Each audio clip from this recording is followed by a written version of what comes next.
Amigas, amigos, muy buenos días. Como todos los sábados de 11 a 12 del día, Vez Cable Televisión presenta Universidad Inclusiva. Víctor López García los saluda. En unos instantes estaremos acá con el doctor Wilder Ruiz Silva, el bueno. Universidad Inclusiva es una programación dedicada exclusivamente al tema académico universitario y pretende ser un programa abierto, flexible, de ideas y de propuestas respecto a cómo mejorar la universidad peruana en el marco más amplio de la universidad global y hacerla una universidad eficiente y competitiva, en condiciones de formar recursos humanos altamente calificados, de calidad y de excelencia. ¿Cómo estás, Wilder? ¿Qué tal? Buenos días. ¿Cómo estás, Víctor? ¿Qué tal, amigos de Vez Cable aquí en Universidad Inclusiva? Muy bien, para seguir haciendo conciencia sobre el debate educativo y universitario, ¿no? Bueno, comencemos con algunas noticias importantes respecto a la universidad peruana. Por ejemplo, la Universidad Simón Bolívar cumple 6 años de existencia fecunda. Nuestros amigos de la Universidad Simón Bolívar, para conmemorar este aniversario, han programado el día lunes a las 8 de la noche la presentación de una investigación. Es un documento de trabajo Simón Bolívar, de la serie Pensamientos Filosóficos, editado por la misma universidad, por el Fondo de la Universidad Simón Bolívar. Es un libro escrito por el doctor Hugo García Salvatechi. La presentación va a ser el día lunes a las 8 de la noche. Están invitados todos porque es una invitación abierta. La universidad, por supuesto, está ubicada, para que todos ustedes lo sepan, en Juan Pablo Fernandini 1255 Pueblo Libre. Juan Pablo Fernandini 1255 Pueblo Libre. Y el día jueves es el día central del aniversario, jueves. Y cabe el día jueves un programa muy importante. Nos han invitado, acá está. Extendemos la invitación a todos ustedes, ¿no? A ver, el día jueves a las 7 de la noche, en el campus de la Universidad Simón Bolívar, en Juan Pablo Fernandini 1255, que es a la altura de las 12 de la Avenida Brasil, van a haber un discurso de orden del doctor Eduardo Ferreiro Coopers, quien ha sido ministro de Comercio Exterior y Turismo del Perú. Es una noche de gala, con un espectáculo cultural y con un brindis de honor al que invitamos a nuestros amigos de Universidad Inclusiva. Wilder, arranquemos este programa analizando los aspectos más importantes de un libro hacia una nueva universidad en el Perú, que es un libro editado por la Universidad Mayor de San Marcos, con la Universidad Ricardo Palma, con apoyo de la UNESCO, una entidad de Naciones Unidas. Ha sido coordinado por el doctor Oscar García Zárate. Pero acá queremos nosotros plantear los puntos de vista que tenemos acá en Universidad Inclusiva respecto a los temas. Por ejemplo, ¿no?, el tema de la autonomía universitaria, que es un tema que siempre fue debatido en favor y en contra, ¿no? A favor, quienes creen en la democracia plena, absoluta, consideran que la universidad tiene, por su particularidad de ser el centro mayor de producción intelectual y académica, o sea, la máxima expresión de la inteligencia o del intelecto, la universidad tenía un estatus especial, ¿no?, que era inviolable en términos de que nadie podía penetrar por la fuerza de la universidad.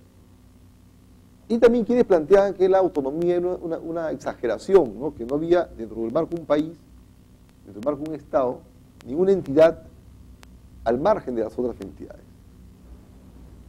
La historia de nuestro país, sobre todo hasta la década del 60, historia de tiranía, dictaduras, de regímenes militares, da cuenta que la universidad siempre fue el foco más importante de oposición a los regímenes alteradores de la democracia, de la libertad y de la justicia.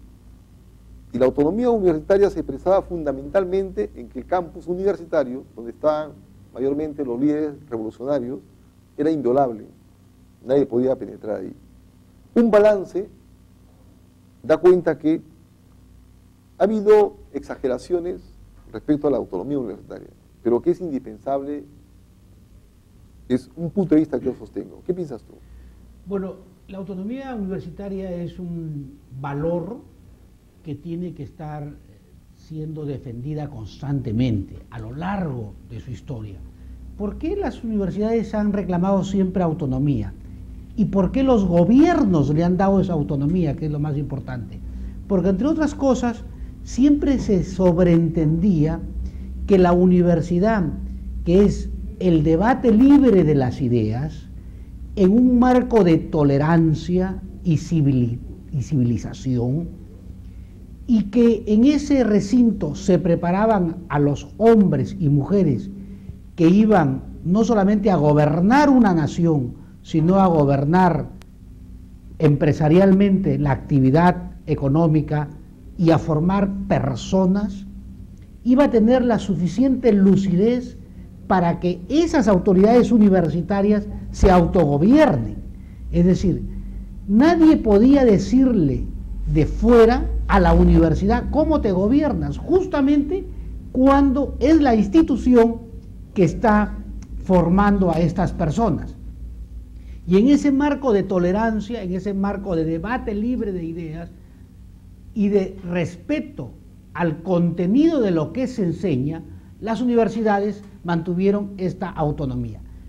Desgraciadamente hubo algunas décadas, básicamente finales de la década del 60, la década del 70, cuando una corriente ideológica del mundo, que es el marxismo, empieza efectivamente a controlar los contenidos de estas universidades. Incluso lograron hacer que su campus universitario, es decir, el recinto físico de la universidad, fuera inviolable. Y para el caso peruano hubo efectivamente un tema de mal uso de ese campo. En unas palabras, se metió Sendero Luminoso, por decirlo de alguna manera. El mal uso ha sido en los últimos años, sobre todo a partir de la década del 60, 70, 80. Del 80 más que 80, no, claro. 80. Lo que pasa es que en el 60 se incuba como idea. En el 70 hay una praxis ya esa, y en el 80 ya físicamente se posiciona, para el caso peruano. Entonces, claro, eso tuvo una respuesta del presidente Fujimori, donde incluso metió al ejército. Así es. Al ejército. Ok, eso ha pasado a San Marcos. A San Marcos y en algunas otras universidades. A la Cantuta. A la Cantuta.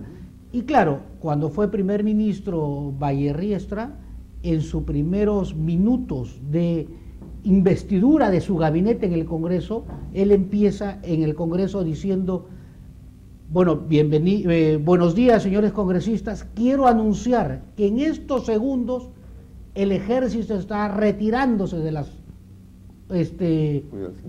los recintos universitarios, que fue un gesto muy democrático de Bayerriestra. Bueno, entonces, pasado el tema, fíjate, pasado el tema de esta violencia de Sendero Luminoso, en un momento de estabilidad como el que vive ahora el Perú, ¿cuál es el rol de esta autonomía universitaria? Ese es el debate que tenemos que tener.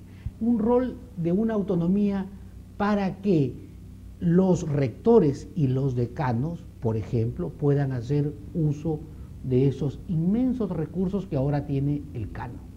¿Cuál es la autonomía? La autonomía tiene que ir por el lado de los contenidos, es decir, darle al profesor la suficiente autonomía para que dicte un curso y no estar siendo prácticamente direccionado. Es decir, si uno va a enseñar a la católica, saben cuál es la corriente de la católica. Si uno va a enseñar a la de Lima, saben cuál es la corriente de la de Lima. Entonces, las autonomías tienen que estar siendo de exclusividad del profesor o tienen que estar siendo más o menos orientadas por los dueños de la universidad o por el Estado. Ese es el debate que hay que tener. Es decir, unas autonomías entre comillas o unas autonomías totalmente libres. Ese es el debate que creo que en el Perú no se está dando. Bueno, has tocado realmente las fibras más sensibles en mi concepto y te felicito del tema autonomía, porque la primera autonomía, en mi concepto, y se deriva lo que tú has dicho, es la autonomía personal, individual. O sea, como yo, como ser humano, como ser social, como ser político, como ser intelectual, actúo de acuerdo a mis principios y mis valores, sin que estos, por cierto, colisionen con lo de los demás. Así es. Partiendo de la premisa universal del derecho, ¿no? De que tus derechos terminan donde comienzan los derechos de los demás. Pero la primera autonomía es la autonomía de la conciencia, del pensamiento libre, que es el que ha explicado el desarrollo de la humanidad. O sea, si no hubiera habido pensamiento libre, la humanidad no hubiera desarrollado tanto como lo ha hecho. Y yo creo que por esa razón también, a la inversa, es que se cayó el sistema socialista o el sistema comunista, porque negó la libertad de la imaginación y la creatividad, que era lo más importante. Entonces, la autonomía comienza con uno mismo. ¿En qué y hasta dónde soy autónomo en mi pensamiento y en mi acción? Y en mi investigación, que es parte principal de la universidad, ¿no? Por supuesto, está demostrado, por ejemplo, que el atraso tecnológico y científico de la Unión Soviética en gran parte se debió precisamente a que no hubo libertad de investigación. Tenía que investigar de acuerdo a los cánones establecidos por el marxismo-leninismo en esos países. Pero el tema de la autonomía es fundamental y necesario, pero retornamos unos instantes en Ves Cable Televisión con Universidad Inclusiva. La educación es la ley de la conciencia. Un hombre sin estudios es un ser incompleto. Vencer sin peligro es ganar sin gloria. Un hombre trasciende por sus ideas y las huellas que deja. Universidad Peruana Simón Bolívar, te preparamos para el éxito. Retornamos a Universidad Inclusiva en Ves Cable Televisión, Víctor López García, Wilder Ruiz Silva. Estamos en el tema importante, por supuesto, de la autonomía universitaria. Y decíamos que la autonomía universitaria tiene, como todas las cosas, algunos rasgos de exceso y de carencias, ¿no? Es un tema internacional, no solamente es una particularidad de la Universidad Peruana, ¿no? Claro. Acordémonos que el Grito de Córdoba, por ejemplo, fue de repente la matriz de la autonomía en América Latina, ¿no? Ahí La Torre bebió de esa autonomía, ¿no? Y la extrapoló también acá, ¿no? O sea, siempre la autonomía ha sido un requisito fundamental del funcionamiento de las universidades. Pero te ha planteado que ha habido excesos como, por ejemplo, la penetración de Sendero Luminoso y la mala utilización de esta autonomía. Y también cuando yo hablo de que la autonomía comienza con uno mismo, quiero precisar que esa autonomía personal sea en el marco del pensamiento libre, pero libre en el sentido de no excesos, de no extremismos. Porque no voy a avalar la autonomía, por ejemplo, de un profesor senderista que quiere inculcar ideas extremistas que han demostrado estar a contramonte en la historia, por ejemplo, ¿no? Yo incluso soy uno de los que, seguro tú también, pagaste la consecuencia de la exagerada autonomía universitaria en la década del 70, que yo estudié, donde la formación era marxista-leninista. Yo estudié sociología en la Universidad Pedro Rigallo de Chiclayo, y todos los cursos eran cursos marxista-leninistas, con un sílabo marxista-leninista, y con una obligatoriedad a militar para poder aprobar los cursos. Yo estoy en contra de eso, por supuesto que sí, ¿no? ¿Entiendes? Estamos en contra de toda forma de extremismo, venga donde venga. Claro, eso ya no forma parte de esa pluralidad de ideas que tienen que ser materia de debate en la universidad. Claro, si hay un pensamiento único, termina totalmente ahogando toda esa posibilidad de investigación, de enseñanza, de formación. ¿Qué digo? O sea, la universidad en el mundo, en el Perú, no puede ser universidad de pensamiento único, pues. O sea, el pensamiento único no existe porque no es cierto, hay pensamientos diversos, plurales. Entonces, el pensamiento único le ha hecho mucho daño a la imaginación y a la creatividad, ha hecho mucho daño a la investigación. Sobre todo a la investigación y a la ciencia. Así es. Es justamente la ciencia cuando logra esos campos de libertad para investigar, es cuando empieza a progresar. Porque claro, si no, tendrían que irse a los seminarios, pues no, a los seminarios tanto de cualquier religión, si es que no quieren participar de esta pluralidad de ideas, que eso hay que defenderla y defenderla desde el profesor para poder enseñar en el marco de su propia libertad de metodología, en el marco de esa libertad de contenidos, en armonía con los dueños de la universidad o en armonía con la política de Estado para las universidades. Es decir, el gobierno tiene una responsabilidad, no sé si la palabra es fiscalizadora, pero sí orientadora y normativa.